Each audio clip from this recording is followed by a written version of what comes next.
মৰমৰ ছাত্ৰ-ছাত্ৰীসকল, আজি আমি অনুশীলনী 1.2 4 নম্বৰ প্ৰশ্নটো আলোচনা কৰিম। 4 নম্বৰ প্ৰশ্নটোত কি কৈছে? উপযুক্ত বিধি প্ৰয়োগ কৰি পূৰণফল নিৰ্ণয় কৰা।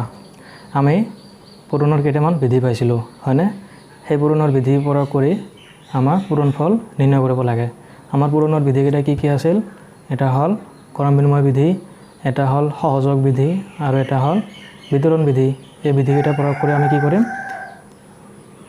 পূৰণৰ মান নিৰ্ণয় কৰিম। তো 1 নম্বৰত কি দিয়া আছে আমাক?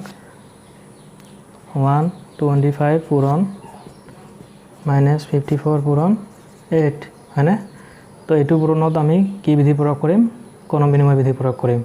তো ক্ৰম বিনিময় বিধি প্ৰয়োগ কৰিলে কি হ'ব? ইয়াতে সংখ্যাকেইটা উলট পালট হ'ব, হয়নে? শেষৰ আঠটো ক'ত আহিব? মাজত আহিব আৰু মাজৰ -54টো আমি ক'ত বহুৱাম? একেবাৰে শেষত বহুৱাম। তো কি হ'ব? 125 পূৰণ 8 পূৰণ -54। তো এইটো আমি কি বিধি মতে পালোঁ? ক্ৰম বিনিময় বিধি মতে, ঠিক আছে। তো এতিয়া আমাক কি কৰিব লাগিল? 125ৰ লগত 8 পূৰণ কৰিব লাগিল, হয়নে? তো 125ৰ লগত 8 পূৰণ কৰিলে আমি কিমান পাম? 1000, হয়নে? আৰু কি বাকী থাকিল? -54। তো এতিয়া আমাক কি পূৰণ কৰিব লাগিব? 1000ৰ লগত -54। এইটো পূৰণ একেবাৰে সহজ, হয়নে? তো প্ৰথমে আমাক কি হ'ব লাগিল? 54। এতিয়া চোৱা, 1ৰ পিছত কেইটা শূন্য আছে? 3টা। তো 54ৰ পিছত কেইটা শূন্য বহিব? 3টা। 1000ৰ আগত একো চিহ্ন মানে কি চিন আছে? প্লাছ চিন, হয়নে? তো 1000ৰ আগত থকা প্লাছ চিন আৰু 54ৰ আগত থকা মাইনাছ চিনে প্লাছে মাইনাছে কি হ'ল? পূৰণফলৰ আগত মাইনাছ হ'ল, ঠিক আছে। তো আমি ক্ৰম বিনিময় বিধি প্ৰয়োগ কৰি এইটো পূৰণফল আমি কিমান পালোঁ? -54,000, ঠিক আছে। তো তোমালোকৰ যিটো 2 নম্বৰ আছে, ৰোমান 2 নম্বৰ, সেই ৰোমান 2 নম্বৰ পূৰণটো কি হ'ব? ক্ৰম বিনিময় বিধি মতে হ'ব। তো তোমালোকে 2 নম্বৰটো কৰি মোক দেখুৱাবা। এতিয়া আমি 3 নম্বৰ প্ৰশ্নটো আলোচনা কৰিম। 3 নম্বৰত কিমান দিয়া আছে? -27 পূৰণ -33, হয়নে? এইটো আমি কি বিধি প্ৰয়োগ কৰি পূৰণ কৰিম? বিতৰণ বিধি প্ৰয়োগ কৰি পূৰণ কৰিম। তো -27 পূৰণ -33 আমি কেনেদৰে পাওঁ? -30ৰ লগত -3 যোগ কৰি আমি কি পাওঁ? -33 পাওঁ, হয়নে? -30ৰ লগত যদি আমি -3 যোগ কৰোঁ আমি কিমান পাওঁ? -33 পাওঁ।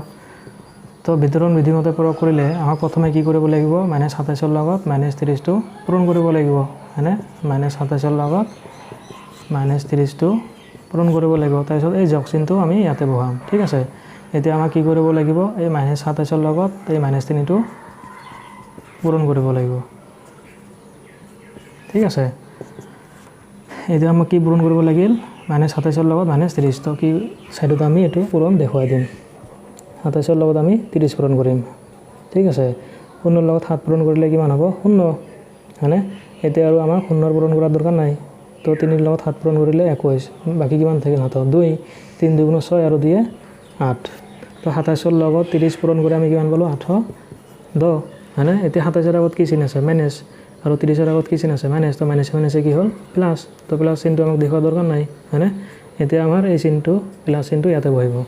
এতিয়া আমাক কি কৰিব লাগিল? 27ৰ লগত 3 পূৰণ কৰিব লাগিল, হয়নে? এইটো আমি মুখে পূৰণ কৰিম। 3 7 গুণ 21ৰ 1, হাতত থাকিল 2, 3 2 গুণ 6 আৰু 2 8। তো ইয়াৰে মাইনাছে মিলি কি হ'ল? প্লাছ হ'ল। এইটো আমি নেদেখুৱাওঁ, হয়নে? তো এতিয়া আমাক কি কৰিব লাগিল? 8 10ৰ লগত 81 যোগ কৰিব লাগিল। তো 1 আৰু 0 যোগ হৈ কিমান হ'ব? 1, 8 আৰু 1 যোগ হৈ 9, ইয়াতে কি থাকিল? 8। তো এই যোগটো যোগ কৰি আমি যোগ কৰি কিমান পালোঁ? 891, হয়নে? আমাক 5 নম্বৰ প্ৰশ্নটোত কি কৈছে? বিনিময় আৰু সহযোগ বিধিৰ সহায়ত মান নিৰ্ণয় কৰা। ইয়াতে বিনিময় মানে কিহৰ কথা কৈছে? ক্ৰম বিনিময়ৰ কথা কৈছে। তো 5 নম্বৰ প্ৰশ্নটোত যোনটোত ক্ৰম বিনিময় বিধি প্ৰয়োগ হয়, ক্ৰম বিনিময় বিধি প্ৰয়োগ কৰি তোমালোকে পূৰণফল উলিয়াবা, আৰু যোনটোত সহযোগ বিধি প্ৰয়োগ হয় সেইটোত তোমালোকে সহযোগ বিধি প্ৰয়োগ কৰি পূৰণফল উলিয়াবা, ঠিক আছে। তোমালোকৰ 4 নম্বৰ প্ৰশ্নটোৰ নিচিনা হ'ব, তোমালোকে এইটো নিজে কৰিবা। আমাক 6 নম্বৰত কি কৈছে? বিতৰণ বিধিৰ সহায়ত মান নিৰ্ণয় কৰা। আমাক বিতৰণ বিধি প্ৰয়োগ কৰি 6 নম্বৰত পূৰণকেইটাৰ কি কৰিব লাগিব? মান নিৰ্ণয় কৰিব লাগিব। তো 1 নম্বৰত কি দিয়া আছে? 172 পূৰণ 25 যোগ 172 পূৰণ 35, হয়নে? তো এইটো আমি কি বিধি প্ৰয়োগ কৰি পূৰণ উলিয়াম? বিতৰণ বিধি প্ৰয়োগ কৰি পূৰণফলটো উলিয়াম।